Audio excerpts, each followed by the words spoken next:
tema bastante crucial daquilo que nós aprendemos.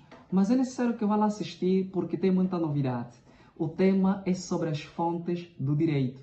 E falar das fontes, nós aprendemos que temos a lei, a doutrina, o costume, a jurisprudência e os princípios gerais do direito. É bem verdade que estas não são vistas e tidas como as chamadas fontes do direito. Porém, só basta nos seguir.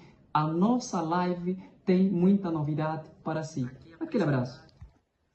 Uma situação que, grosso modo, aprendemos há anos, desde o ensino médio até a licenciatura, sobre as matérias relativamente às fontes do direito.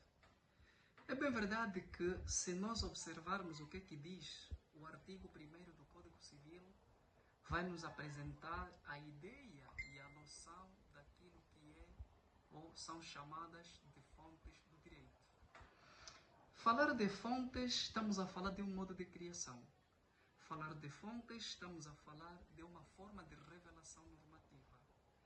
E se as fontes são formas de revelações, modos de criação ou de criações de alguma lei, então, desde os primórdios, aprendemos que as fontes do direito são a lei, o costume, a doutrina, a jurisprudência e os princípios gerais do direito. Isso é que nós aprendemos há anos no ensino médio e também na universidade. Mas estes conceitos são conceitos do Ocidente. Desde o período do surgimento do Código Civil, nós aprendemos assim. No fundo, falar de fontes do direito não são estas que nós aqui fizemos referência. Por quê? Porque, concretamente, falar de fontes, só existem duas fontes.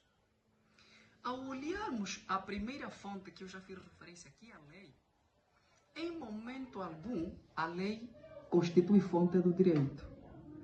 Por quê? Por uma razão simples.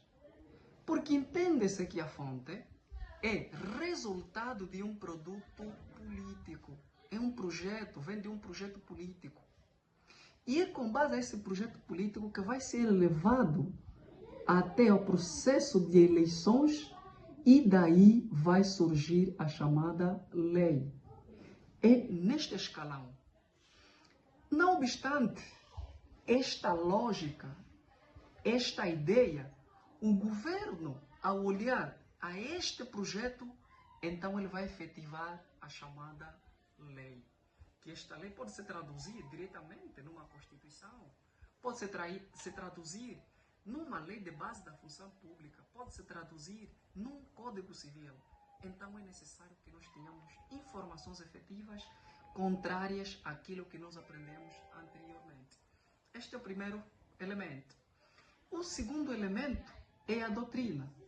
A doutrina também não constitui fonte do direito em momento algum.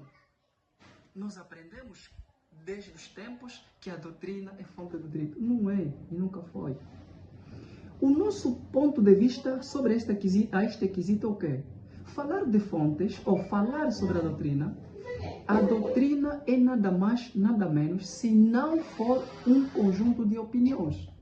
E estas opiniões são colhidas aonde? São colhidas por causa ou então por intermédio daquelas pessoas que nós entendemos que têm um parecer sustentável, favorável, que pode fazer jus ao campo do direito. Então, a doutrina, olhando para esse conjunto de opiniões, exonera-se de forma direta daquilo que nós costumamos a chamar de fontes do direito. Então, a doutrina são meras opiniões. Então, elas não constituem fontes do direito. Tal como também a jurisprudência. Falar de jurisprudência são decisões provindas de onde? De um tribunal ou dos tribunais. Como é que uma jurisprudência vai constituir uma fonte do direito? Se eles simplesmente só se dedicam, só se empenham a fazer interpretações da lei. Então, imaginemos que o legislador apresenta um ponto de vista jurídico. Este ponto de vista jurídico, na nossa compreensão, nós vamos querer dizer olha, o legislador queria dizer isto. O legislador queria dizer aquilo. Ah, não, não é aquilo, mas sim é isto. A questão é, será que isto constitui mesmo uma fonte do direito? No ponto de vista da interpretação? E simplesmente há uma unicidade de pensamentos. E daí tomaram e proferiram uma determinada decisão. Então, este comportamento apresentado por grupo ou pelo colégio de juízes, e não só, que vem interpretar a lei, não se considera como uma fonte do direito, em momento nenhum. Nós vamos apresentar até este elemento, mas vamos deixar o costume e também os princípios gerais do direito para a próxima sessão. Mas a questão que não se cala é, realmente, quais são as fontes do direito? Família, eu gostaria aqui voltar a apelar que as fontes do direito não são aquelas que nós aprendemos no âmbito geral. As fontes do direito simplesmente são duas. Entre elas, nós começamos a enumerar o direito. Se nós fizermos jus à interpretação do direito, de onde ele emergiu, até os dias de hoje, os tribunais só têm uma missão. Eles não aplicam lei, eles não aplicam a doutrina, eles não aplicam o costume, nem muito menos os princípios gerais. Mas sim, aplicam como primeiro elemento o direito. O direito é um termo que origem do latim, que significa regras. E essa regra significa régua para português. E esta régua vai ditar um conjunto de regras na qual devem ser seguidas. Quem é que vai seguir? Onde é que ela vai ser aplicada essas regras? Na sociedade. Tendo em conta aquele adágio latino que diz ubi ius, ubi homo, ubi societa. Só a regra numa sociedade onde há homens e onde há direito, ou onde há direito e há homens.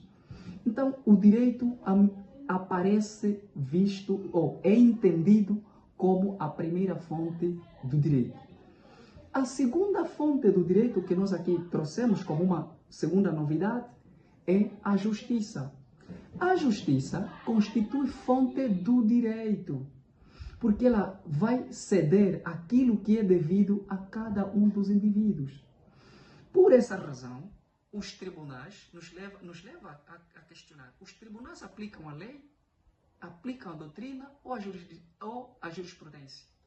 O direito é aplicado em sede dos tribunais. Logo, os tribunais aplicam o direito e, simultaneamente, a justiça. Olá, pessoal. Então, nos paramos aqui.